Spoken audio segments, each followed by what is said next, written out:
Okay. చాలా మందికి ఇంకొన్ని డౌట్స్ వస్తూ ఉంటాయి. అంటే మీరు కొన్ని చెప్పారు కాబట్టి ఈ డిసీజ్‌లకే పనిచేస్తదయా అని డౌట్ వస్తది. మీరు క్యాన్సర్ చెప్పారు. క్యాన్సర్‌లో చాలా రకాలు ఉన్నాయి. మరి వాళ్ళు వాడొచ్చంటారా? అంటే ట్రీట్మెంట్ తీసుకుంటారు కదా! మరి ట్రీట్మెంట్ తీసుకుంటున్నప్పుడు కూడా వాడొచ్చంటారా?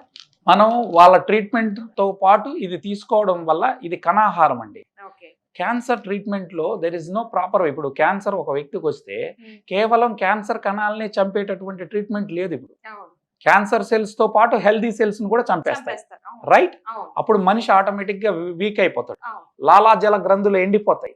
తిండి తినలేని పరిస్థితికి వస్తారు. వారికి అంటే కీమోల వల్ల వచ్చేటటువంటి సైడ్ ఎఫెక్ట్స్, రేడియేషన్స్ వల్ల వచ్చే సైడ్ ఎఫెక్ట్స్ నుంచి శరీరాన్ని కోలుకునేటట్టు చేయడానికి ఈ ఫుడ్ ఉపయోగపడుతుందని 11 రీసెర్చ్ పేపర్లు ఉన్నాయి. You go and Google it. మీరే కాదు, ఎవరైనా వీక్షకులు ఎవరైతే చూస్తా ఉన్నారో వాళ్ళు బ్లాక్ జింజర్ యాంటీ క్యాన్సరా కాదా అని మీరు గూగుల్లో చెక్ చేయండి. 11 రీసెర్చ్ పేపర్లు దీని మీద ఉన్నాయి క్యాన్సర్స్ మీద.